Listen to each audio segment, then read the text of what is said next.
ชัดทองข้าเจ้าจันทรงสายธราเป็นผู้สร้างบทละครและควบคุมการแสดงเจ้าบันทึกเสียงเจ้าห้องบันทึกเสียงสยามนะเจ้าเป็นที่ไว้วางใจกันได้อันนี้เขาจะเล่นละครกับเมืองเรื่องเซลแมนเตียวหวากนะเจ้าขอเชิญท่านฟังได้แล้วเจ้า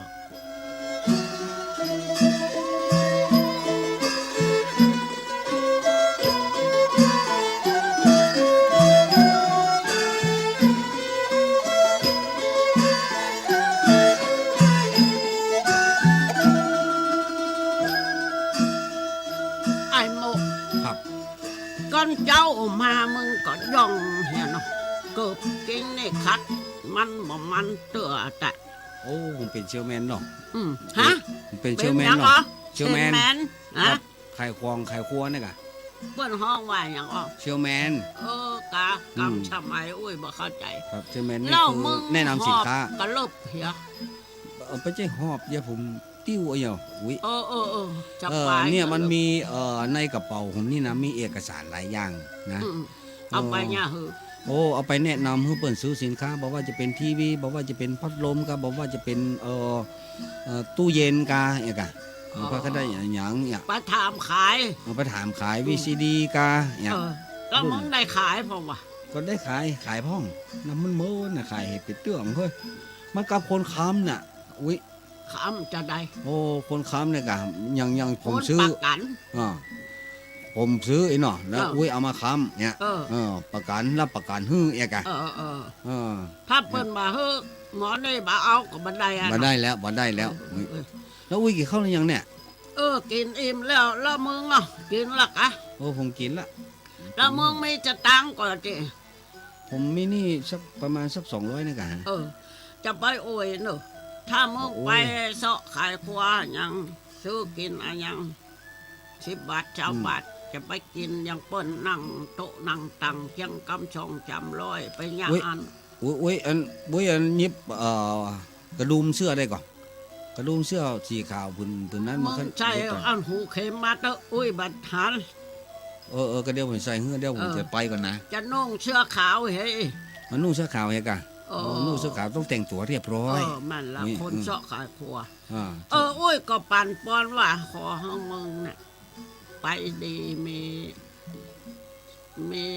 อันยังจกมีโจกเนาะมีโจกแล้วก็ให้มึงไปปะคนดีคนที่เปิ่นอย่าชื่ออันยังก็ยังละห่อคนค้ำคือมันดีคือมันละขายเนอะได้เงินมาจ่ายขอบคุณนะอุ้ยเนอะขอมาได้เถอะวันนี้นะอุ้ยนี่เมืองบัดตาห่วงอุ้ยได้กินอุ้ยกับมันไปวัดไปบาพ่องไปกะอุ้ยไปตลอดคันว่าเป็นเข้าบัดชานี่หมู่มนอย่าเข้าแล้วนะมึงอุ้ยอย่าไปนอนวัดสมกาไปกะอย่ากูปีนั่นเนาะไปเจอเนอะไอ้โมเฮอเมืองจกดีเนอะครับผมไปก่อนนะอุ้ยเนอะครับ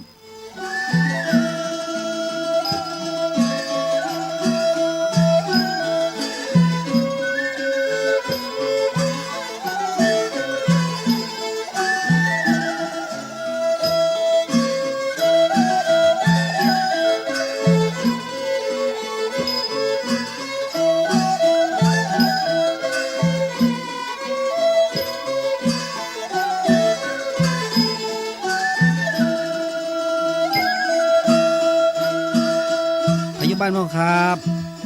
ใครเจ้าผมนะครับผมชื่อโมครับผมมาจากบริษัทนะครับครับขอโทษนะครับมาลูกก่อนเวลาหน่อยนะครับเป็นอย่างเจ้าขึ้นมาก่อนไกด์ครับจะนั่งก่อนเจ้าเด็กครับขอบคุณนะครับนี่นะครับอันนี้ผมมาจากบริษัทนะครับน้องผมจะมาแนะนำเดี๋ยวนี้ทีวีนี่ก็เก่ามันนะแกนะครับเนาะทีวีนี่น่าจะเปลี่ยนได้กับเจ้าเปลี่ยนทีวีบอกครับเนาะอันนี้ใส่แก้วเลยนะครับสำหรับทีวีเครื่องนี้นะฮะเล่นได้หลายอย่างนะครับเนาะมินิพร้อมนะครับเนาะเล่นทั้ง VCD ก็ได้นะครับนะฮะคาราโอเกะก็ได้เลยนะครับขายอุปกรณ์ไฟฟ้านี่ทุกอย่างเลยเจ้าทุกอย่างเลยครับนับตั้งแต่อุปกรณ์ไฟฟ้าจะมีเครื่องซักผ้านะครับเจ้าบอกว่าจะเป็นวิทยุนะAM BCD เดี๋ยวกันของมูนั้นมาต้องมาอู้แต่อัน เจ้าสนใจค่าได้จักเย็บผ้าไอ้ โอ้จักเย็บผ้าอ๋อ ไอ้ เดี๋ยวนะ สา ครับ มารถเอา เนาะ มาขายได้กว่าฮะ โอ้ผมสามารถเอามาได้ครับ ได้เลยครับ จะเอาแบบไหนครับ ถ้าจะเอา มันมีห แบ ลาย บ แบบ ธรรมดา นะครับ เนี่ยเจ้า แบบธรรมดาเนี่ยเนาะ เจ้า อ๋ออันก็ได้นะครับเนาะ ปั้นจะผ่อนสักกี่งวดฮะสัก ก็แล้วแต่ครับนะก็เดี๋ยวผมจะไปดูให้เหนือกันว่าจะพรได้สักกี่งวดนะครับเนาะ เจ้า สำหรับที่ผมแนะนำที่จะฮื้อใจนี่นะโดยเฉพาะแล้วทางบริษัทผมนำเอาเครื่องบอกว่าจะเป็นเครื่องทุกอย่างนะครับ ดีๆทั้งนั้นเลยนะครับเนาะ เจ้า รับประกันให้ก็แล้วกันนะครับ เจ้าแล้วเวลาซื้อผ่อนนี่ต้องมีคนค้ำประกันนะเจ้า ครับต้องมีครับถ้าซื้อผ่อนนะครับ เจ้า ต้องมีคนค้ำตัวนะครับเพราะฉะนั้นคุณต้องเตรียมคนค้ำไว้เหียเรียบร้อยนะครับเนาะถ่ายบัตรประชาชนมาเหียหน้าหลัง อา นะ จา ค ร รับ ย์ดีกว่า สำเนาทะเบียนบ้านนะ ไอ้ลองไปถามที่บริษัทก่อนว่าเปิ้นจะฮื้อผ่อนกี่งวดแล้วก็ดาวเท่าใดนะ ครั เจ้า บครับอันก็ได้นะ เรื่ ค อ รับ งคนค้ำนั้นมีปัญหาเจ้า อย่างอื่นมาเอาครับ อย่างอื่นยังไม่ต้องการเจ้า เอาอันเนี้ยเครื่องซักผ้าเนี่ยเก่าคำคลึกแล้วเนาะ เปลี่ยน มา บ่ เอา ฮะ เจ้า เอา เขา เลข ได้ บอก จักเย็บผ้าอย่างเดียวเจ้า เอาเลขก็ได้ครับเนาะ อืม ตีเลขเข้าไปเลย ยังเลยเจ้าขอ นะ ขอจักเย็บผ้ามันป้นไปก่อนเนาะเอาเป็นอย่างๆไปเจ้า ครับบ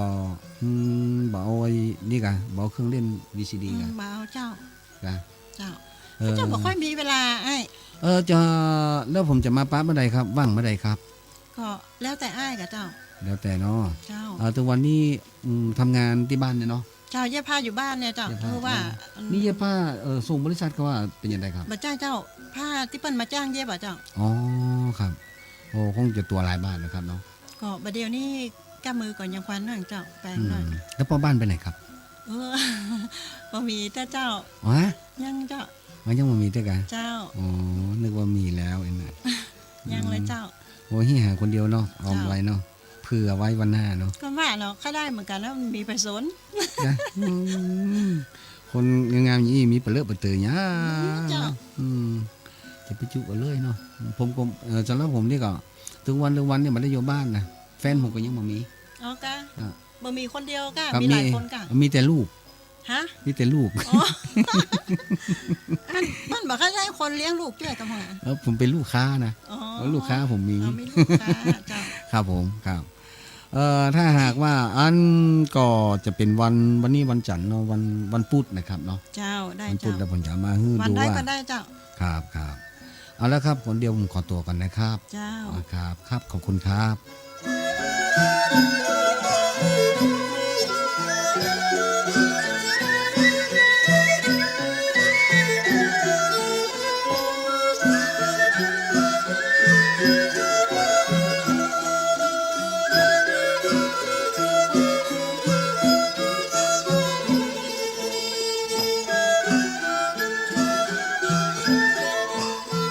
โอ้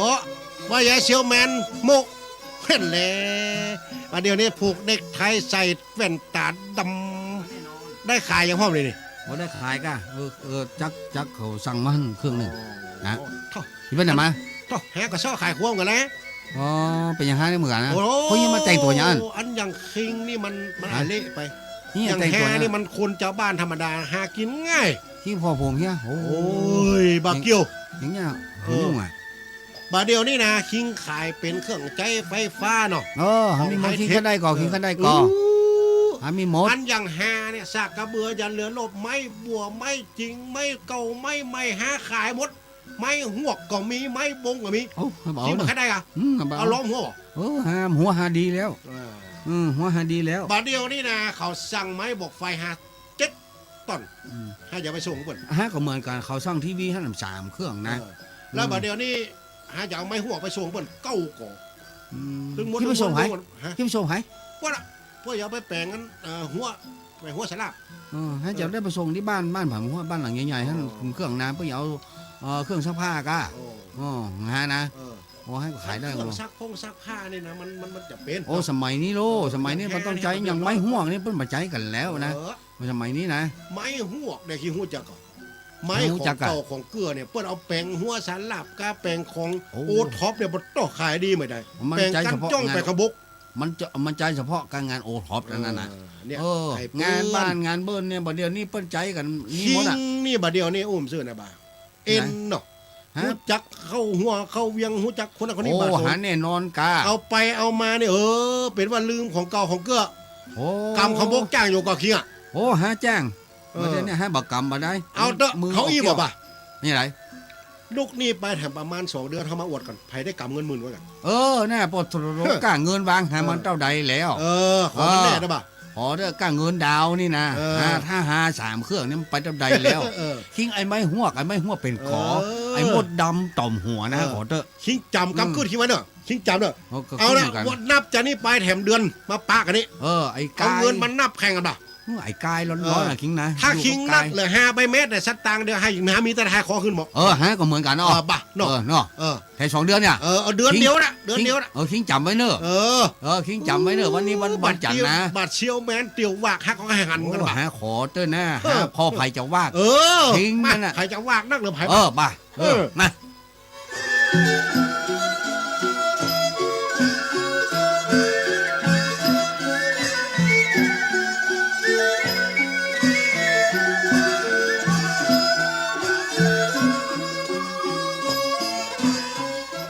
โอ้ฝุ่นนี่มันกระตกเหตุแตะต่อโอ้ลงอยู่บะ แม่ปานเจ้า ภายนี่ ปาน โอ้ มันไปทางไหนครับเนี่ย ไปที่ไหนก็โฟนโต๊ะฮะไงไปจ้างไปทางนอกขี้เปอะแสดงขึ้นแข่งเบิ่ก็เเนี่ย น่ากะไปนี่ยายอีอุตสาห์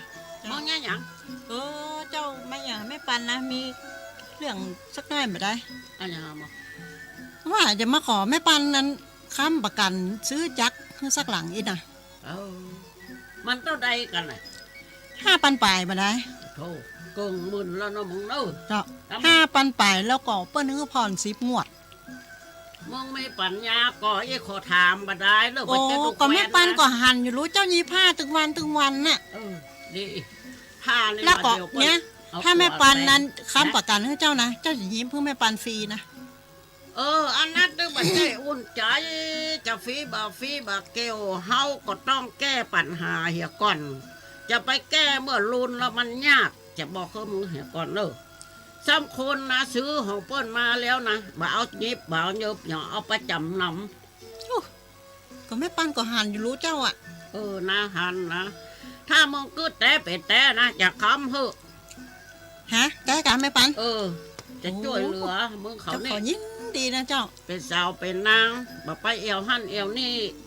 นั่งหยิบผ้าหยิบครัวในบ้านได้เงินมาก็เก็บหอมพ่องเอาฮื้อเปิ้นชุดไปแล้วก็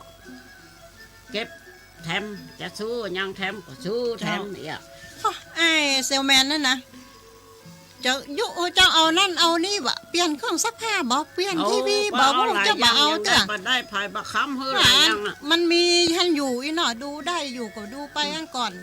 ถ้าได้จักมีค่าอย่างเดียว เมียใดก็บอกคือแม่ปัน วันพวกอ่ะแม่ปานไปมาทำสัญญาณพวกเจ้า มาเลย มาบ้านแม่ปันนี่เขาหานฐานะแม่ปันเขาต้องฮื้อ เจ้าอันยินดีเนอะแม่ปันเนอะจะไปก่อนแล้วเนอะ ไปละกะ ข้างเสื้อเขาห้ามลายตัวอยู่ เจ้า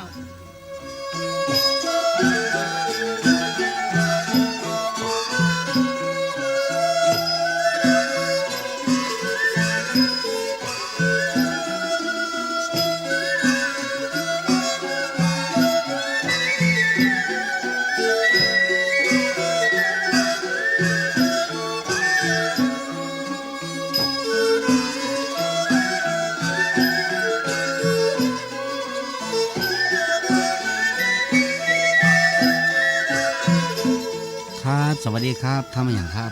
อ๋อกำลังซักผ้าเจาะไปไหนเนี่ย ผมมาจากบริษัทนี่นะครับเนาะผมขอเวลาสักเล็กน้อยนะครับเนาะเพื่อจะมาแนะนำสินค้านะครับเนาะ มีอย่างพ่อง หลายอย่างครับเนาะเครื่องซักผ้านี่ซื้อมากี่ปีแล้วครับ หลายปีนักแกละ หลายปีเปลี่ยนบอกฮะเปลี่ยนเนาะ อืมอันใหม่มาขายยังไง ขายเงี้ยกับคุณเอาเงินมาเอาวงนี้ไป บัจจัย อู้ยวนด่ะได้โดนละ เล่นเรื่องเตะว่างเลยครับผมเป็นคนนี้ครับ ก็ขายราคาถ้าใดมันกี่กิโลอย่างใดอู้ นี่ กั นะครับ ฟังกัน เนาะคุณจะซื้อสดก็ได้นะครับผ่อนก็ได้นะครับ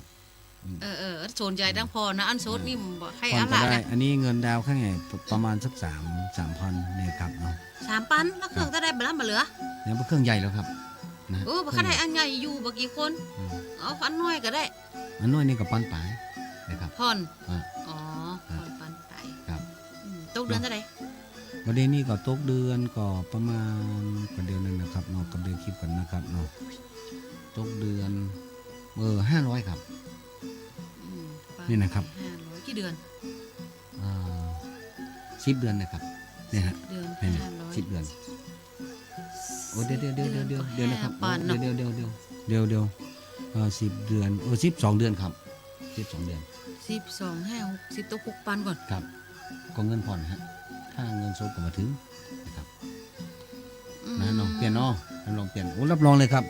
ของบริษัทมีผมรับรองนะฮะรับประกันฮื้อนะครับมีใบรับประกันฮื้อเรียบร้อยเลยครับไม่ต้องห่วงเลยครับเรื่องนี้ ใจก็แค่ได้นะมันแปลงไปหน่อยแต่ แต่บ่แปลงครับบ่แปลงครับบ่แปลงแล้วเดี๋ยวนี้แผงพอ แล้ว ไป อัน ซื้อ นั้น เนี่ย เหรอ ผมไปขายได้หลายเครื่องนะครับข้างบ้านผมนี่นะ อืม ไปถามเยอะนะ บ่ใครได้แล้วใครถามเรื่องอันราคาก่อนนะไอ้ ไหน DVD เนี่ยที่เพิ่นโฮมเธียเตอร์เธียแต่อย่างเนี้ย อ๋อ DVD นี่กะอ๋อ DVD ก็เดี๋ยวเนี่ยผมไม่ได้เอาใบนั้นมาตัวชกรรมและใบราคานะครับเนาะผมลืมมาไปเนาะเพราะวันนี้ผมต้องฟังไปหาลูกค้าหลายที่ อ๋อ นะฮะ อันวันแรกก็มาแวะนี่เนาะ ครับ แวะมาฮื้อปอ เออ นะ แต่ผมถ้าจะเดาเอานี่มันก่อนกลัวมันถูกเนาะ อืม นะเพราะมันอยู่ในใบฮันโม เขา ดนะ ว่า ครับ มันซีดีมันก็ธรรมดาเนาะ ประเดี๋ยวนี้ทีวีนี่นะทีวีจอแบนนะสามารถเอาไปติดที่ฝาก็ได้นะครับนะ อ๋อมันเบนขนาดนั้นเลย เอาแบนขนาดนะเบาเลยฮะ อ๋อ เอาติดที่ฝาก็ได้แต่เครื่องมีแอมตี้หนึ่งนะฮะ อ๋อ เดี๋ยวนี้เขานิยมกันแบบนี้นะครับเนาะ ดีนะครับ แต่ เขาสมมุติว่าเขาไปห้องนอนเขาก่อนย้ายไปห้องนอนเนี่ยนะได้สบายเลยแฟนไปไหนวันเนี้ยวันนี้ อันแฟนยังบ่มีเต้อเจ้า โอ้ฮะ ยังบ่มีเต้อเจ้า ยังมองมีเต้า อันประเดี๋ยวนี้ให้ได้เครื่องซักผ้านะอันนี้มันก็รู้นักแก นี่ ปั่น มันรู้ พ่อง แล้วครับ ปั่น เนาะ พ่องอะ ดังร่มนะนั่นกันเปลี่ยนเฮีย อัน ฐา ต นะ กลง ก็จัดดีเนาะเป็น พร เนี่ยส่ง เป็น กับ พร เจ้าคนกันเจ้ามันก็จะงามเนาะ เจ้าเนี่ยเจ้าจะพรเอานะครับ ได้ครับ ก็ได้ ครับ 12 เดือน500 ครับเดือน500นะครับต้องบางตัวนะครับเนาะ เจ้า นะฮะ แล้วจะเอาอย่างพ่องปักเอ ต้องมี เอกสาร สำเนาทะเบียนบ้านนะครับ อ๋อ เนาะมีบัตรประชาชนนะครับเนอนแล้วก็ต้องหาผู้ค้ำตัวนะครับ อ๋อ นะผู้ค้ำก็ต้องมีใบมีบัตรประชาชนตัวนะครับ เจ้า เนาะถ่ายหน้าหลังเนอะ เจ้า แล้วก็จะให้ผมมาปะเมื่อไหร่ครับ แล้วแต่คุณเอามาส่งกับรวดทำสัญญาเลยอะเนาะ บ้างๆซ้ำเตือคนผมมาแล้วหลายคนนะครับเนาะซ้ำเตือผมมาแล้วก็บายูนะฮะเอาที่มันชัวร์ๆเลยครับเนาะมันต้องมั่วนิ่มนะ ชักวันศุกร์นี่กันได้เหรอ มั เนาะ นทุกเนาะ เจ้า ได้เลยครับเนาะมีปัญหาครับ เจ้า โอ้โหกินน้ำสักแก้วหน่อยครับ อู้ขันม่วนได้จดว่าลืมกินนะ เจ้าได้เจ้าเอามาคือเจ้า ครับผมครับขอบคุณนะครับ เจ้า นะเรียบร้อยนะครับเนาะวันศุกร์ผมมานะครับ เจ้า ครับผมไปก่อนนะครับ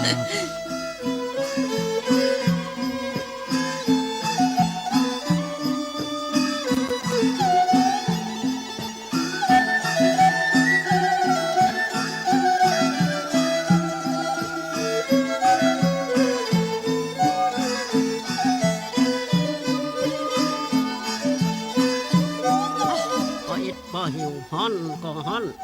ไปคำปากการที่อีสามาได้จักมาแล้วเฮ้ยมันก็หม้อดีลูกคนอย่างเฮาไปไหนเปิ้นก็นับถือ แต่เซนกำเดียวก็ได้แล้วเฮ้ย โอ้แม่ปานอยู่บ้านก่อนเนี่ย โอ้ก็หาลูกเวียงนำเดียวนี่มึงเนี่ยหยัง โอ้เจ้าไว้มาขอเปิ้งแม่ปานสักหน่อยนะ โอ้มาเปิ้งแถมละโลนี่ยังใหญ่ยังหยัง ก็อันเจ้าจะเปลี่ยนเครื่องซักผ้านะมันเก่าล้ แล้วใหญ่ ำก็แค่ได้คนค้ำนะ จะเอาแม่ปานค เจ้า ำบัดได้แล้วคำเฮ้ยสามาบัดเดียวเนี่ยขึ้นเฮือนมาบัดเดียวเนี่ย นั่น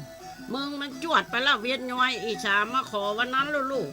แม่ปานคำมือมันเอามาแล้วรู้จักอันนี้พันล้มแล้วรู้ ตอนนี้ เอาเอ้มึงเข้าได้กะ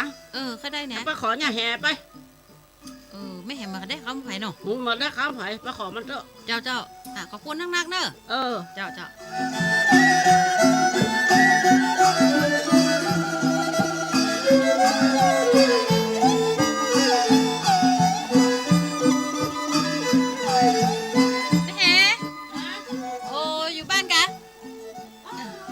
อย่างฮะ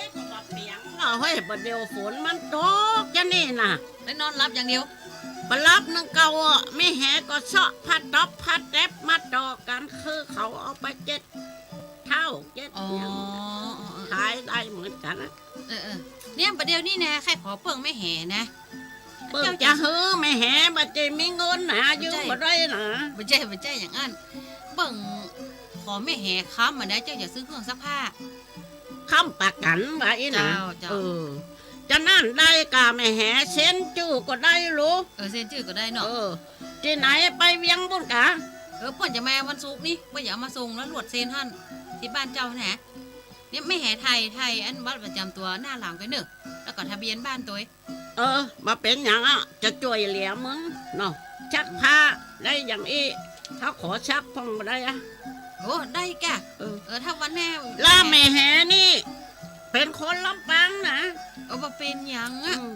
แล้วก็มาอยู่นี่บัดได้แจ้งง่ายมาเตี้ย ผมไม่ได้แจ้งไงเตัว บัดเตี้ยแต่มีบัตรประชาชน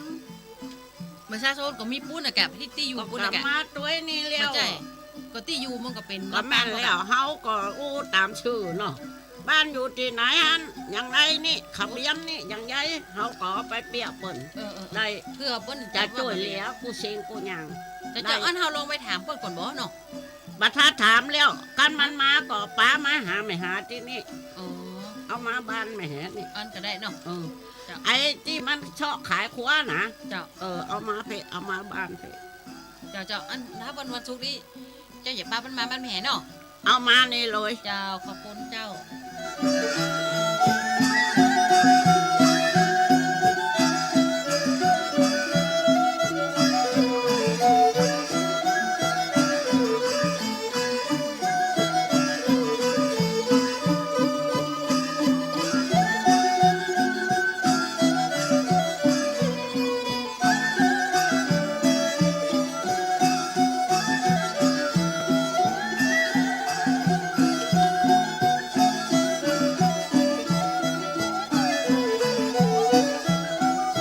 ไอ้นะอ๋อมันได้ แหมาแล้วนะเจ้า มาแล้วบ่ เจ้า นี่หมอนี่นี่ เซลแมนอ่ะเจ้า เจ้าหมอนี้ครับชื่อโมครับ เอาหมดนี่ ครับ เนี่ยไอ้ นี่ คนพระเจ้าจะขอเปิ้นค้ำอ่ะได้เนาะ อ๋อ ไม่แหนะ นี่นะ อันนี้ไม่แห่เนาะ เลี้ยงอื่นมามีหนังอ่ะเป็นคนสู้แต่บัเจวอกนักอย่างเขา ครับ อืม ปากมันจะเหมือนบ้านเฮาเนาะ เป็นคนลำปางนะ กะอ๋อลำปาง ลำปางนี่มันเน็ตหมกได้นะ ครับ ผู้บอก มาอยู่นี่เหมือนเลยกี่ปีแล้วครับ มาอยู่นี่แต่เมื่ออายุ22 22ละ อ๋อ ประเดี๋ยวได้79 79ละ อืม ผมยังแข็งแรงอยู่เนาะ แข็งแรงยักการได้ยิบผ้ายิบควาดใส่หูเข็มได้สบาย ครับพี่เป็นอู้กันหรือยังว่า อู้แล้วเจ้าแม่เอาใบให้เปิ้นพอเลย เนี่ยมาอ่านพอตัวเนี่ยเนี่ยชื่อแม่แหเนี่ย อ๋อนี่แม่แห่ ณลำปางนะ โอ้หน้าลำปางเนาะโอ้อันนี้บัจเจอยู่บ้านเฮานี่กันเนี่ย บัดใจ ฮะ บัดได้แจ้งง่ายมาแต่อยู่เนี่ย โอ้บัดได้แจ้งย้ายมาตัว บัดได้แจ้งง่ายมาแต่ โอ้ก็เรียกว่าแจ้งย้ายมาเรียบร้อยแล้ว บัดได้แจ้ง อ๋อ มันมาได้แจ้งย้ายอีกคำได้ก่อน อันนี้ถ้ามีอย่างอี้นะก็เดียวป้าต้องไปที่บริษัทเนาะ เนาะ ต้องคือเปิ้นปุ้นพอยเนาะ ครับต้องให้เปิด ไปหาบริษัท ครับไปหาบริษัท ไปหาผู้จัดการน่ะ ครับผู้จัดการใหญ่เลยเนาะ โอ้ถ้าไปนี่ตกลงกันทีอะเขาจักไม่แหหมดอ่ะ อันเฮาออกไปพร้อมกันเนี่ยแก ไปพร้อมกันเนี่ย ไป ครับ พร้อม เนาะ กันไปที่บ เนาะ ริษัทอ่ะ เพราะป้าว่างเนาะวันนี้เนาะ ไปได้บ่ ได้ครับ ไปได้ ไปจนหมู่ เอา เนี่ย ไป แก หาผู้จัดการผมก่อน ไป เนาะ ประเดี๋ยวเนี่ยเนาะ ครับไปประเดี๋ยวนี้เลยไปเนาะ เออ ครับ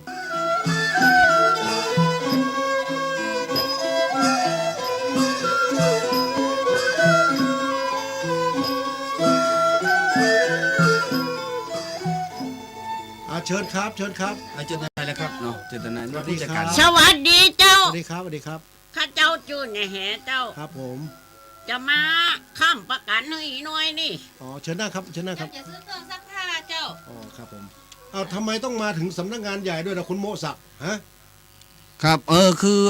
ป้าแห่นี่นะครับ ครับ คือ ที่อยู่บัตรประชาชนของเปิ้ลนะครับ เป็นคนลำปางอยู่นะครับนะฮะ แล้วคนซื้ออยู่ตรงไหนเนี่ย แล้วคนซื้ออยู่บ้านเขาเนี่ยครับ ผมขอดูสำเนา เนี่ย เงินได้ไหม เนี่ยสำเนานี่มันตึงมาได้หายหรอก ครับ ใส่มานี่ถุงเปิ้นมีเรียบร้อย โคนซื้ออยู่เชียงใหม่นะครับ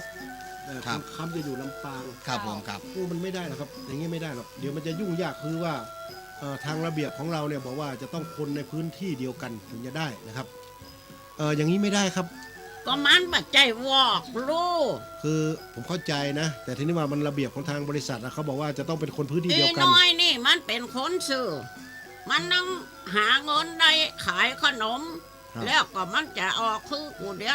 นนะถ้ามันวิทย์นะไม่แหจะออกคือกูได้ มันจะซักเสียให้ไม่แหตัวเอง ถ้าอย่างนั้นทำไมไม่รวมกันซื้อเงินสดเลยนะครับ ไม่กี่พันบาทเองนี่ครับ ก็มันไม่ซื้ออย่างใดมันแบบมีเป็นก้อนมันมีเป็นหน่อยนี่ โอ้นี่เท่าไหร่เนี่ยคุณโมศักดิ์ นะ เครื่องซักผ้าเขาจะซื้อราคาเท่าไหร่ ดี6,000ฮะ โอ้6,000นะครับยังไงผมก็คงปล่อยให้ไม่ได้แล้วครับเพราะว่ามันผิดระเบียบนะครับ ครับ เพราะว่าคนค้ำเป็นคนลำปางแล้วคน มัน เปลี่ยนคนค้ำใหม่สิครับ โอ้เลี้ยงนะแม่แหนี่บัดใจคนบ่ให้บัดดีหนาเป็นคนนี่เป็นโอ้มีกาอันยังก็มีมุดรอบ้านนี่มีสปะน่ะ ครับ เดาหังโลจะนี่จะโอ้พังหลัวจะนี่ โอ้ จะโอ้ แสดงว่าคุณป้านี่เป็นคนรุ่นเก่านะครับ อ่ะ อนุ มี รักษ์ ทานตัวนี่ อ๋อ แล้วก็จะดังไฟอันยังเก่งยังได้ส แล้ว ปะ แล้วคุณป้าอายุเท่าไหร่แล้วเนี่ย อายุ79น่ะ โอ้อายุมากลิงค้ำไม่ได้แล้วครับ ไม่แหดูไม่แล้วบัดตาง่าย โอ้ ก็แล้วครับ อายุ170ก่อน โอ้โห 170 หมอดูว่าคุณป้านี่อายุ170จะเสียชีวิตแล้วครับ แม่นแล้ว แล้วหมอดูคนนั้นยังอยู่หรือเปล่าเนี่ย มันไม่ตั้งได้แหบ่ฮู้แล้วบัดเดียวน่ะไม่แหก็จะ ก็ ปะเหมือนกันนะมันจะดีดูจัดแม่นเหมือนกันนะครับ หา ครับ ว่าไม่แหนี่ระวังเนอะถ้าเท่ามาอย่างแรงเท่าแรงรวยมาน่ะ โอ้ก็เอาไว้คุณป้ารวยก่อนแล้วก็มาซื้อดีกว่าไหม ก็ว่าจะฮู้อีน้อยบัดได้แล้วอ่ะ ประเด็นนี้ยังได้ก็ยายนี่ มัน เอา ไม่ใช่ ได้ ว่า เน ไม่ อะ ได้นะครับ แต่ว่ายังไงแล้วคุณเนี้ยคนซื้อเนี่ยนะ มา ไปเปลี่ยนคนค้ำมาดีกว่านะครับ เอาอีเนาะ เออ ครับเนาะ เป็นคนค้ำใหม่ มันได้แล้วไม่ เนี่ย แห มั นะ นตึงเสียนี่ห่อไปบัดใจของน้อยๆน่ะไม่แหบ่ก้อยพลาดน่ะทำมายังบ่พลาดสักเตียมาพลาดกับหมอนี่กะโหผู้โททำโมมันรู้แค้นกัน เจ้า เต้ ก็เริ่ม หอ นึกไปว่า มัน แม่ เนี่ยฮือกันเนี่ยนะ อายุแม่มัน มั นั น ก ยัง แล้ว บอก เนี่ย พ่อไม่แห่เดี๋ยวก่อนว่าไม่แห่มันลวกบอกได้เห็นจะนี่ ยังไงผมต้องขอโทษด้วยนะครับ เพราะว่าไม่สามารถดำเนินการให้ได้นะครับ บัดต้องโอ้ไอตัวนี้บัดถ้าเข้าบ้านหันไปแถมซ้ำ เสี่ยงกันรถบันได ไป เอาละเอาละ ขายครัว เดี๋ยวคุณโมศักดิ์มาเจอผมหน่อยนะ ครับผมครับผม นี่ ใครเชื่อไอ้ คุณ นี่ โมศักดิ์ต่อไปนี้นะทางบริษัทเราจะมีการเข้มงวดเกี่ยวกับสินเชื่อให้มากขึ้นนะครับ ครับ การที่ว่าไปเอาคนค้ำที่อยู่ต่างจังหวัดก็ดี หรือว่าคนค้ำที่มีฐานะหลักฐานไม่มั่นคงเนี่ยคุณระวังหน่อย ครับ ถ้าเกิดว่าสินค้าเกิดสูญหายขึ้นมา หรือว่าไม่มีการชดใช้เนี่ยคุณจะต้องรับผิดชอบนะเอ่อ ครับครับ คือยังไงเนี่ยเราเกรงใจคนขายก็คนซื้อก็จริงอะแต่ที่เราต้องดูแลให้เรียบร้อยนะครับ ครับผม ก็ขอให้อย่ามีรายอื่นต่อไปนะครับ ผมครับ ไปละ ครับครับ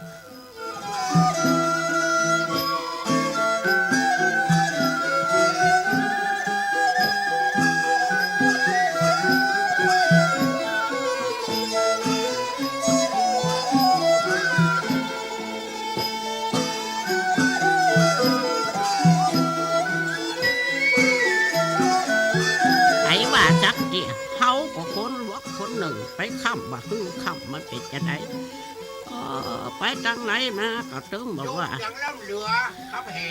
บาดเดี๋ยวนี้ข้าเสียใจนะเสียบาเบากำเลี้ยวหอ ใครตายที่ไหนจังใด บาใจไผตายหนึ่งข้าไปค้ำประกันฮูอีน้องนั่นมันจะชื่อผ้าเครื่องชักผ้าบาโฮว่ะ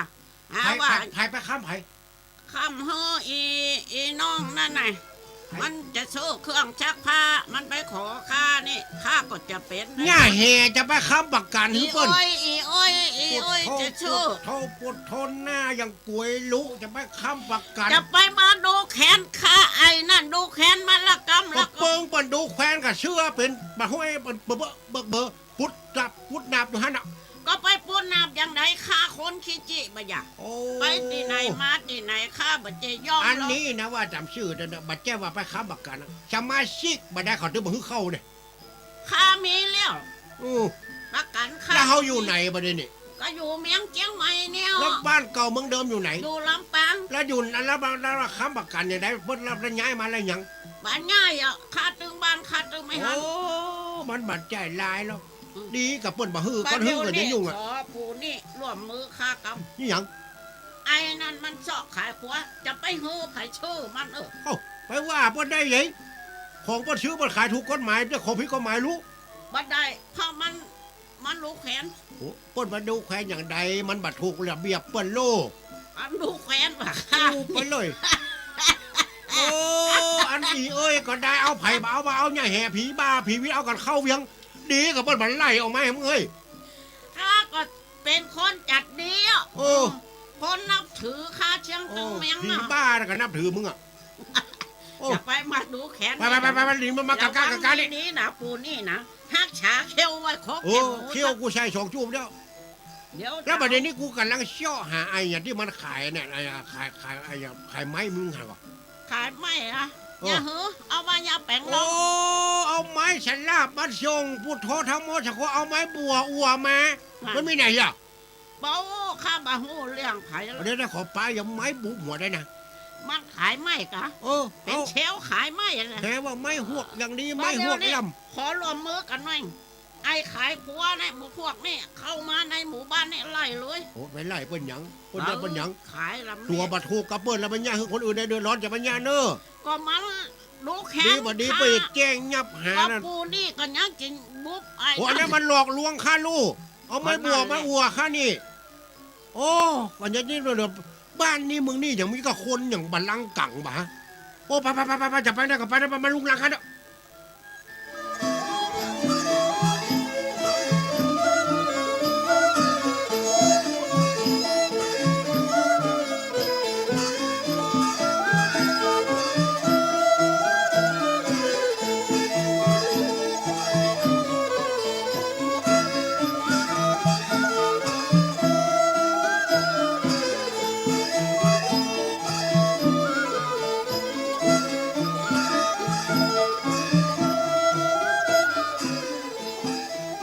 เฮ้ย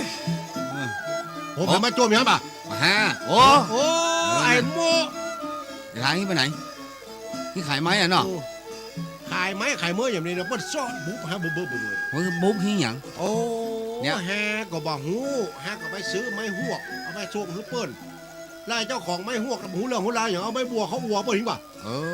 แฮ อ กับประเด็นนี้เอาไปมาเปิ้นคืนไม้ให้หมดไม้กับยาไปอย่างที่หันที่ ไม้คิงนั่นน่ะไม้คิงนั่นแล้วไปเอาบุ๊บหัวคิงนั่นไหนนี่นะ แล้วคิดมานั่งอย่างนี้ มาฮะก่อนนั่งเนี่ยมานั่งไปก็กึดนะประเด็นเนี่ยฮะไปขายนะชุดจะให้จะได้ขายเอาคนค้ำแถมเหมาะคิงว่าไอ้คนค้ำเท่าไปบนของบัได้ย้ายตีมาเตื้อมันได้ย้ายสำเนาทะเบียนบ้านมาเตื้อ นั่นเนาะ ก็มีโอ้อุปสรรคหลายอะไรอย่างบ่า น่ะ เตี้ยวฮะปอปูดอ่ะนู้ นั่นเนาะเที่ยวคิงยังพูดยังดีกับเนี่ยผ้ากับแม่ครับผมมีมัดเอวอยู่เนี่ย โอ้บอกว่าหาจะ คิง เปลี่ยน ยัง ละ ดีกับกำกระเป๋าขึ้นเราก็รอแฮนี่กับดึงแบกดึงขนอ่ะ ก็หาอู้ปากเพราะเป็นปอด โอ้ทำโมสังโฆมันนั่นฮะเกือบตายเนี่ย วันนั้นน่ะมาเกือบผม มา หาละ คนไล่ครบคิงยังดียังโลแฮไปโดนใส่เพิ่งนี่ป่ะ โอ้ดีกันนั่น เอากำลังเอาไม้ลงบนต้นเพิ่งไล่ฮะหมวกเกือบตายกับเนี่ยน่ะ ฮะก็เดียวว่าหมามันแค่บะหมี่หน่อยฮะดักแล้วดักเข้าไปกะ นั่นน่ะ ป้าบอกว่าไม่ปลดทุนหาปอดเท่ามาดึง บัดเดี๋ยวนี้บ้านเฮาเมืองเฮาดินมันกำลังเดือดร้อนฮอนให้ไปเนี่ยอยากทำการอะไร จะไปทำร้ายละประเด็นนี้นะ มีรายใด ว่าจะไปขายบักหินนะขายของนัก โอ้ ชื่อบักหินนะบักหินเป็นจันนะ เที่ยวไปขายไผ โอ้เขาที่เขาจัดสวนจัดแต่งสวนน่ะ อันขายปลาหินเนี่ยมันขายน่าคิงจะแบกไปขายบ่ดิ โอ้บ่ใจให้บ่ใจแบกไปขาย เออ เพิ่นจะเอาให้จ้างรถมากะ เป็นต้นไม้ก็ดีเนาะจุ่มปลาเล่าพ่องกาอย่าดอก จริง จุ่ม จะไป ปี นับ พ่อ แน่ ง นับ กา ว่าไปเลยเนอไอโมเนอของวันนี้เป็นของอนุรักษ์นะมึงเฮ้ย โอ้ บาฮีนบาเฮินนะอยู่ในแพะในป่าก็จริงนะแต่มันเป็นของทรัพยากรธรรมชาตินะมึง ห้องมาท่าอนุแล้วเขาลักอย่างเดียว ข้อกะปี้ข้อกะ ห้องหมออนุนะเขาลักอย่างเดียว จะไปแง่เนอ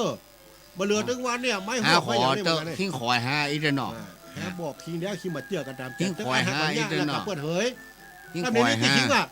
คิงว่าคิงตาหามาอันน่ะคิงว่าเอาสตางค์มาแบ่งกันว่าพอว่าไผมีนั่งกันป่ะเอามาบอก มา คิงนี้แต่ไหน หามีเนี่ย แต่ไหน เดี๋ยวเนอะนี่1 2 3มันมีเตื้อบ่เฮ้ย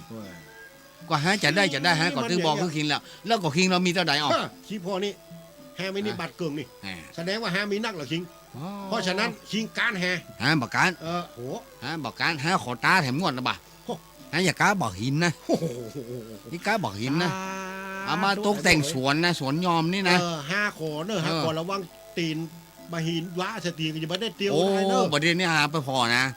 ต้นไม้จุ่มป่าเล่ากาต้นไม้เหือดกากอไม้ชะลีกานะ ยังไงไปเงิน ผมไปเหือนเนี่ยเอาไปปลูกกับต้นไม้เหือดเนี่ย ไม้สลีเอามาปลูกบ้านบรมสังคมก็คืดเชิงยัง ก็เขาเนี่ยซื้อ โอ้ไปเลยไอ้นี่อย่างบอกหูเรื่องหูราคีบัได้บวชได้เฮียนกันอ่ะ ก็เขาเนี่ยซื้อก็เปิ้นซื้อโล โอ้ไอ้นี่ก็ว่าไปเลยพักเฮือดพุ่นจะเอามาปลูกขำบ้านว่าสักเตื้อ หาบ้าบ่เดียวนี่เนาะ เอาเด้อเว้ย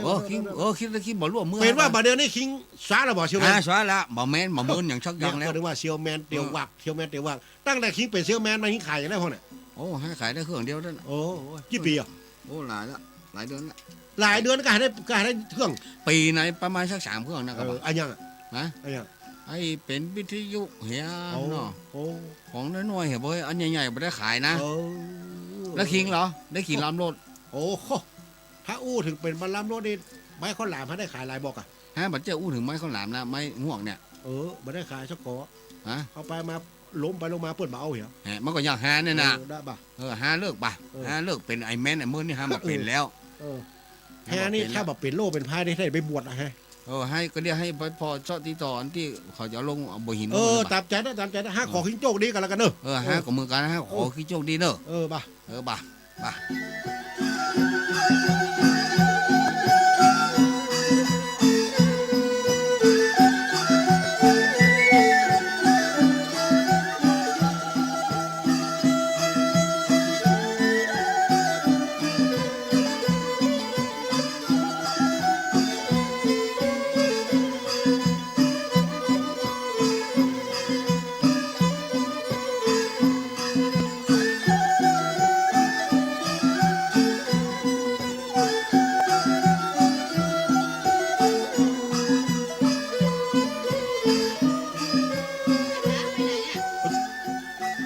เรื่อย ๆ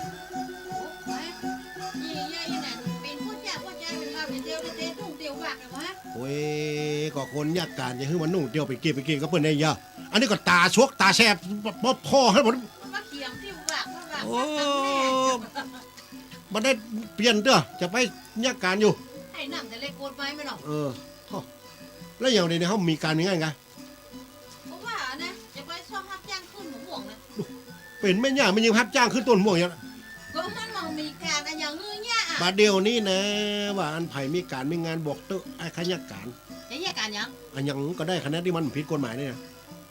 ขึ้นหมูห่วงนะคะบอก มันคือแต่ไร มันกินขายแล้วแบ่งเกินกันนะ โอ้ยังจะเอาไปขายอยู่ โอ้มันอย่างอันล้ำเหนือบ้านเขาเมืองเขาเนี่ย มาแล้วก็แบ่งเอาอุกกับแบ่งขายแบ่งเกินกันน่ะ บ้านได้ว่าเดียนไผ่มิจักพอดบ้านเขาเนี่ย บ้านปี่อย่างก็ มันมีกัน มีไงอย่างจะยิบเตีย จะ ว ยิบเดียวนะ โอ้ก็ใช่ก็เพมยิบคนเดียวค่ะ โอ้โหเลยไปหันได้ยังเดียวผืนนี้นี่เตี้ยนเพราะว่าอุ้ยไอ้ฮือมาไปยังนี่ไอ้จะไปยิบเดียวแล้วก็จะไปเวียง ยิบเตียวก็เลยจะไปเวียง จะไปซ้อน จั ยาง หวะ การ ก่อนจะยิบเอาไปซักไข่ก่อนเดี๋ยวมันเหม็น โอ้ยไปซักกับยิบเนี่ยมันราคามันเท่าเดียวกับผงซักผ้ากับมันเท่าเดียวกันนั่น เดี๋ยวไปเวียงไปหยัง ไปซ้อนยาการ ไปช่วยยากาศเวียง ไปซ้อนยาการเวียง อันบ้านพี่แก้วพวกกับยิบฮับปะเดี๋ยวเปลี่ยนซิปไปอย่างเนี้ย อันเรื่องขึ้นต้นมะม่วงนะเอาคนเดียวนั่นนะไอ้เหมาไอ้กวางอันนี้ไอ้กวางผสมเนาะ บ้านอีกแก้วไหนบ้านอีกแก้วไหน โอ้แก้วรถพักอ่ะ อ๋ออู้ไปเลยบ้าเป็นอู้สามบ้านเหนือได้ยัง วันเหนือเนี่ยแก ไอ้ไปมันเลยนะ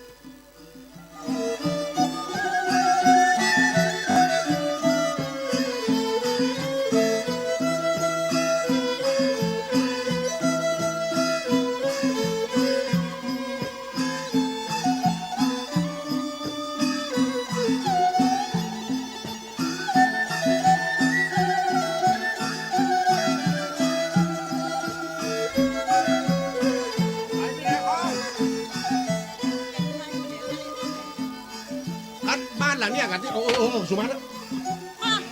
ยังน่ะ เอาหัวมันตามใส่ประตู เงินมาอย่างอ่ะตกโลโล เอาลงเฮือนบ้านหลังใหญ่หลังงามแล้วโตจักนี่เหมาะด่ะ หม้อกับจักไม่หรอก อันฮับจ้างยี่ผ้าก่อน โหก็มีจ้างแล้วมาห้ามจ้างเลยไง ไอ้ยัดอันนี้ไผ่น้องชื่อหยัง ฮะ ชื่อหยัง ชื่ออุตสา อุตสา นั่นหยังไอ้หยอเนี่ยไอ้ตายเหรอ ตาอุตสา อ๋อ อุตสาจันตาเนาะเปิง มันเป็นไง มันเปิงกันได้ โอ้โห โอ้บะเฮอแล้ว แล้วมาอย่างเดียว จะ นี่ ยิบเตียวนะ ไหน เนี่ยเอา ฮะ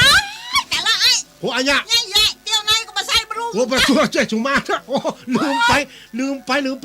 ยังไงนี่ โอ้เจ๊มันอันเจ๊โอ้เจ๊ ชิ้นมีก่อน โหอันนี้ยันเหมือนอันนี้สิ้นไปน่ะ ซึ่งแผ่ก็ใส่ไปแล้ว โอ้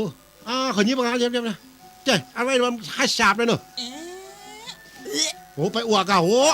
อันนี้ถือมาจากกินก็กินโคนเป็นกินหมูอีกท้ายเนอะโอ้ ตายแล้วไอ้ ยิบนะ เสือกันเนี่ย ปีแล้วสักเดือน โอ้ ธันวาปีแล้วเข้าใจละ ตายละ พระไผ่มาหันเขาใส่ไปไข่หัวใส่เอาสิ้นน่ะพี่บอลมานุ่งเนี่ย ไอ้ โอ้ไผ่ประมาณ มันปูดนักแปลงนู่นหนึ่ง ไปอยู่บ้านห้อง เจ้าอยู่เจ้า โอ้ไอ้นี่มาอยู่ ไอ้ นี่ เนี่ย ไอ้นี่มานี่ เนี่ยนี่อยู่นี่อยู่ก่อนประเดี๋ยวจำนะ โอ้ไอ้ จำไม่ได้ไง ไอ้หยอจืออะ โม่ ไอ้โมที่เอาจักมาขายให้เจ้าน่ะอย่าง น้อ มาเดี๋ยวบอกว่าขายยังไง โอ้ประเดี๋ยวนี่ขายยังเท่านั้นประเดี๋ยวนี่หมกมุ่นเฮ้ยเจ๊มุ่นนี่นี่มันจะยิ้มติ้วนะ โหไอ้นี่ก็ปูดตัด นะถ้าไปนั่งไว้โคนน่ะ วากตัดก้นเหียไอ้นั่นก็วากตัดก้น คิดมาอย่างนี้ไอ้บอ ก็ขี้ร้องมาอย่างนี้ หามายิบเดียว มาขี้เอาซี่ไผ่มาลงไหน คิดมาอย่างนี้ ก็ให้มันยิ้มติ้ว คิดว่าย่อฮะกะ มาประเดี๋ยวมาย่อขี้พอก้นฮะเนี่ยเนี่ย ก็ให้บันนุ่งสิ้นนี่ลูกไอ้บ่ะอีน้องก็ขาดใจยิบแหละไอ้จะนุ่งเตียวเนี่ย เดียวกัน โอ้ให้มาก่อนเนอะ ก็กำลังซ่อหาผ้าหนาบอยู่โอ้ย โอ้อย่างก็ได้ เนี่ยปะเนี่ยไอ้กำเนิด ก็ไปปาขำก้ บั น ด เนี่ย เตียว ได้ บัด ไอ้ เตียวแม่เตียววาก แก้เหรอไม่มี แล้วก็ซ้อนเตียวในก่อนเจ้า มาซ้อนกันโอ้นี่ใช่เตียวก้อมสำเนึก ไอ้นี่แบบได้ซ้อนเตียวในเนี่ยเอาสิ้น เอากระสอบมานุ่งอย่าเอากระสอบมานุ่งอย่า พ่อแน่มันจะหลวกก่อมันจะหลวกไปหน้านี่อยากพ่อ ฮะลบจะเป็นนักหัวป่อ พ่ ย อ เย มา อะ นะพ่อมามันสอบแง่ได้ที่หนึ่งเรื่องวันนี้นะ ไอ้ตาสาวบาท ฮะ สาวบาท โอ้เตียวก็เตียวไอ้เอาเตียวไอ้ไปยิบยังให้ชาวบ้านอยู่ มันนักอย่าก็เป็น ว ห้าง มั สาน มห้า เล่น ไอ้เดี๋ยวก่อนไอ้ลองนุ่งก่อนมันเดี๋ยวก่อนมันจะนุ่งได้กันเนี่ย เป็นห้าสามห้าก่อน อ๋อชิ้นไป คิดว่ามาจ้องมาหาแค่อย่างนี้ โอ้ชิงนี่ชิ้นกับหัวนี่ปึงอ่ะแล้วอ่ะ โอ้แต่หา โอ้ฝีมือใจได้เนาะขอบคุณมาก โหไปขอบคุณอย่างไรสตางค์ไปไหน ก็ถ้ามีชาตางจะมาอย่างนี้ ฟังเหรอไอ้โม เอาเดี๋ยวโม่กันได้ก่อนนะฮะมาห โอ้ มู เรา ลามี อย่าห้าเนี่ยมันจะเตี่ยวห้าลูก กล้าขี่มาปะฮะไป โอ้มันจะเตี่ยวห้าหมดเลย ไอ้นี่ไปเข้าบ้านน้ำซ้ำเนอะ แต่มันมี บั บั ต ต ร ร เจ็ดไหนมันพุดมานะ เนี่ยยิ้มไปกับมัน ก็ทอดออกมาแหละ กระท้อนนี่เราเนี่ยกำยมอยู่เนี่ยผู้บดเนี่ย อันนี้ยังควันอันนี้บอกว่าเหม็น อันนี้ตัวใดมา อันนี้มันน้อยเนาะ15ปอนละ เงี้ย เจ้าของไอ้นั่นถามมั้งสาว โอ้อันนั้นมาเกี่ยวกันหอมมันบุลูก เออ โอ้เตี้ยวมันลูกมันจะเตี้ยวอะไรไม่ได้มันลงมาบุแหละ ก็เล่นมาแห่งกันนี่อี มาใช่ไอ้จะไปทางหน้าอยู่จะไปซ่อมไปหินอยู่ บ้านมาหยัง โอ้ยมาปุ๊บเนี่ยที่เปิดสั่งไอ้นี่ ประเดี๋ยวนี้เปลี่ยนเซลแมนมาหินแล้วล่ะ เราเชื่อแม่นบ่หินบ่เล่นนะ เจ้ารถแม่โคนะไปโจ ขายเครื่องไฟฟ้าแบบได้ขายปะ โอ้ไม่ได้ขายมันมีปัญหาหลายอย่าง โอ้ คนค้ำบักบึดอันยังโอ้โห ขาย ค ไป น ยิน ค้ำได้แล้วเรียบร้อยแล้ว มันได้ย้ายที่อยู่มาแหมหมอตัวอยู่ติ่งนะสำเนาที่เป็นบ้านอยู่ แล้ว ติ่ ราง คาบะฮีนี่มีการ โอ้ ค้ำ โห เนาะ นี่สบายกันมันมีอันต้นนี้ก่อนไม่เหรอ ไปหยัง เอาไปปลูกนี่ ข้อ เพิ่นจะเอาไปปลูกนี่ เพื่อนจะเอา แล้วเพิ่นจะเอา แล้วก็ไอ้มาถามอย่างบ้านนี่ เพราะฉันเถื่อมันมีอ่ะ มีก็ตื้มขายรู้ ไม่สลีเนาะมีเหรอ ไม่ทะเลก็มีวัดพวกอ่ะ นะขายก็หามันมา วัดเปิดไปขายเลย เดี๋ยวเพิ่นขายเอายิบละ อ๋อแล้วล่ะ อ๋อตัวไหนก็ 15 มันไหนก่อนเนาะ โหมันได้ทำแรงอ่ะ มันบ่มีเตื้อ นี่เจ้าเป็นผ่อนจักรมันได้ปะเนี่ย ขอไอ้ขายบ่หินแล้วก่อนเด้อ ผ่อนจักรเป็นเดือน500ก่อนนะไอ้โม กดหูแล้วนะเดือน500กว่าไอ้ไปซื้อบ่หินท่านอยู่อ่ะ ไปขัดใจถ้าได้แล้วก็มาขัดใจมาให้เจ้าหนึ่ง เดี๋ยวบากโอ้ย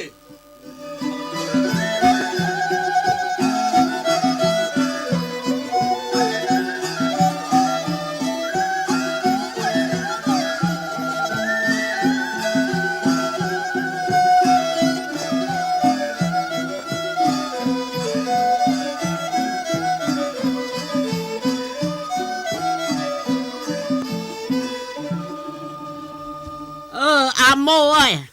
ลือนี่เป็นคงตีสุศักดิ์ว่าไว้ใจลือว่าซื้อ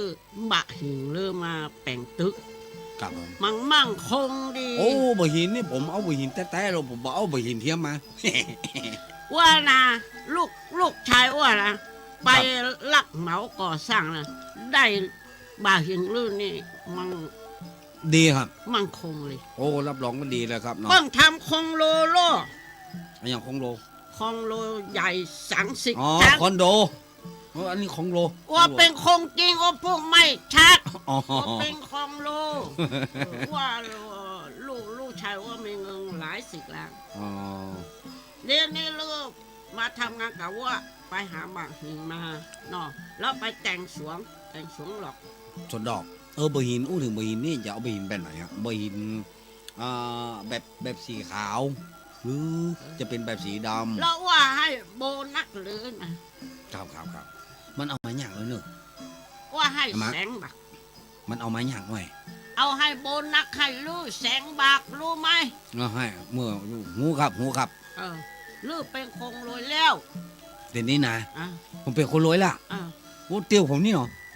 วันได้หนักแล้ว ไป เนาะ ซื้อสิเขาขายเป็นเยอะแยะนุ่งในตลาดนุ่งเดี๋ยวนี้มาต้องเอาไปถูบ้างเหียถูบ้างเหียเนี่ย จะไปมาอู้เล่นผมเลย ว่าให้เน่เงินเน่ หูแจ๊กันเนี่ย ก็เอาไปที่ว่าให้หรือเป็นคงเลยหามาเห็นเล โอ้ ย ขอบคุณนักๆเนอะอืม หรือเป็นคงเลยชื่อไอ โมฮะโม ว่า สัก เปลี่ยนชื่อให้เธอหรือได้ไหม โมสักได้เลยครับ จะฮือชื่อเป็นสิริมงคลครับ ก็หรือเป็นชื่อไอมงคง มงคลกับมงคลนี่เนาะ หรือก็ไปอำเภอบอกอำเภอว่าผมไม่เอาละชื่อไอโมมางาม อ่า ไม่ แต่นั่นสกุลผมบ่เปลี่ยนนะฮะโมโชโรเนี่ยนะผมบ่เปลี่ยนนะฮะ นามสกุลอะไรนะ โมโชโรครับ มังไม่ลีทำตัวลีสาวจะได้รับ ครับผมค กู รับผม แต่งงานมาบอกว่าจะเป็นเจ้าภาพ โอ้ครับขอบคุณครับขอบคุณนักๆแต่ เอากลับบ้านไปกองนะ แล้ว ครับ พรุ่ง ครับ นี้มาเอามาหิงมานะครับ รับรองเลยครับ โอ้ผมจะอยู่กับอามาเนี่ยครับเนาะ อ่า โอ้ขอบคุณนักๆนะครับ ไป ผมไปก่อนนะครับ โอ้หมดแล้ว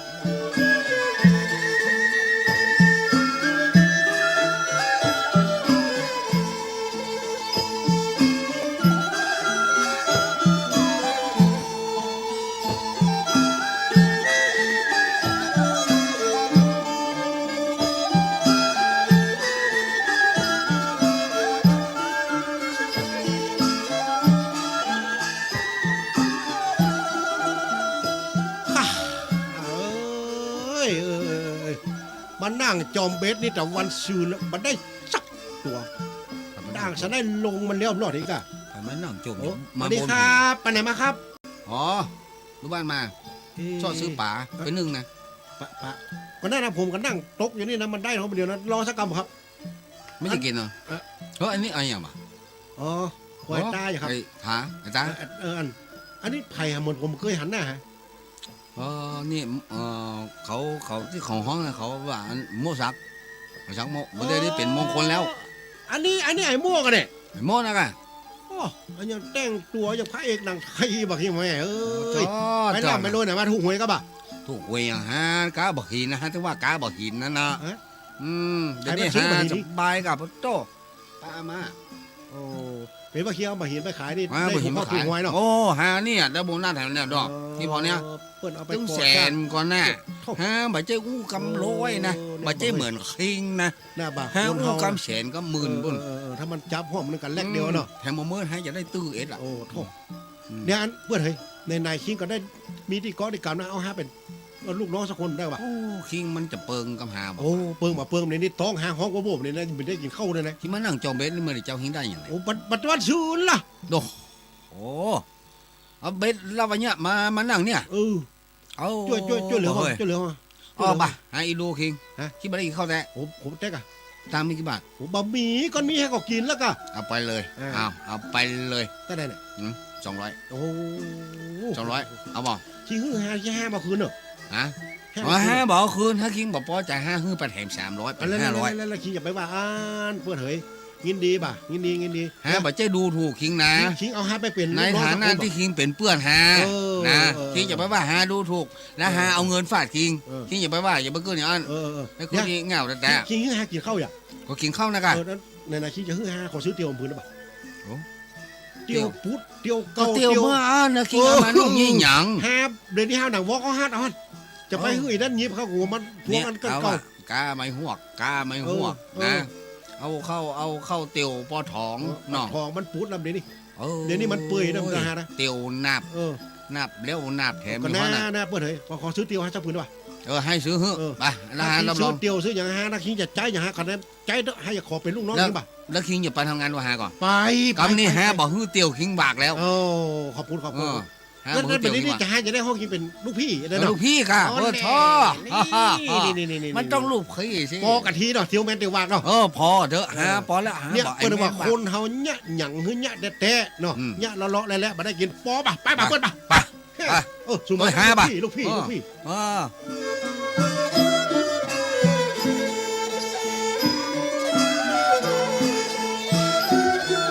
ละครวิทยุกับเมืองเรื่อง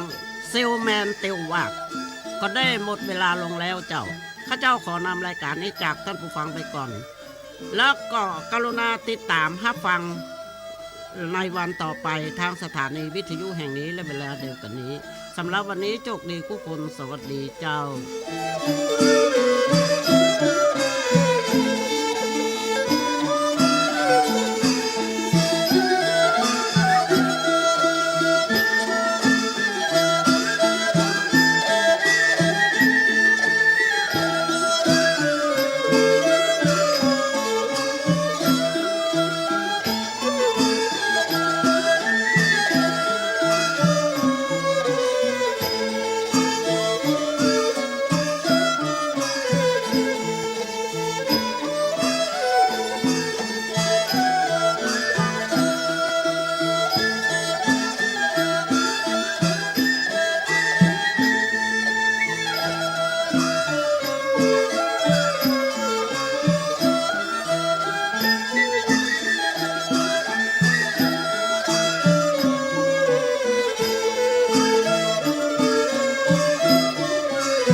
ท่านกำลังรับฟัง CM77 วิทยุอินเทอร์เน็ตล้านนา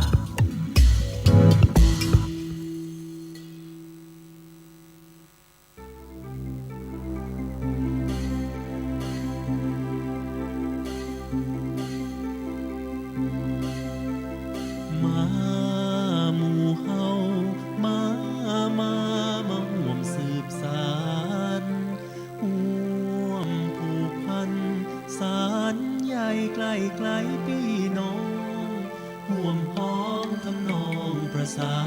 รขับขานเรื่องราวล้ำค่าเมื่อนานล้านนา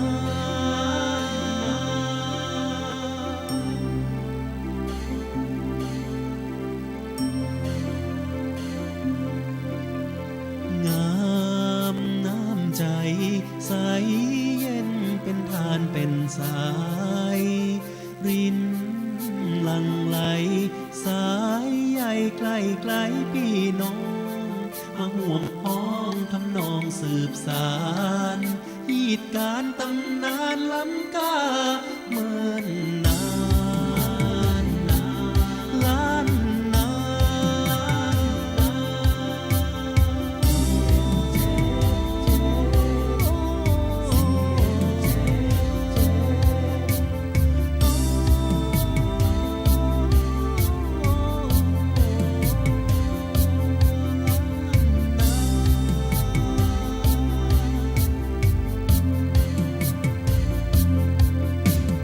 มา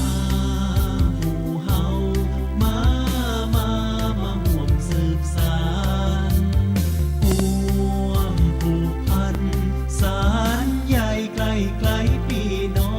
งมาห่วมพ้องทำนองประสานขับขานเรื่องราวล้ำกาเนิ่นนานล้านนา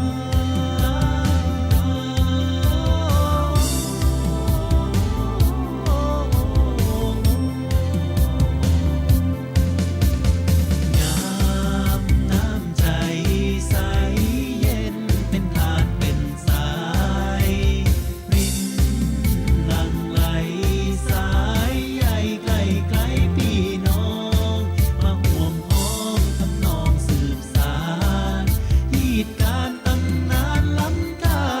เมื่อนานล้านนา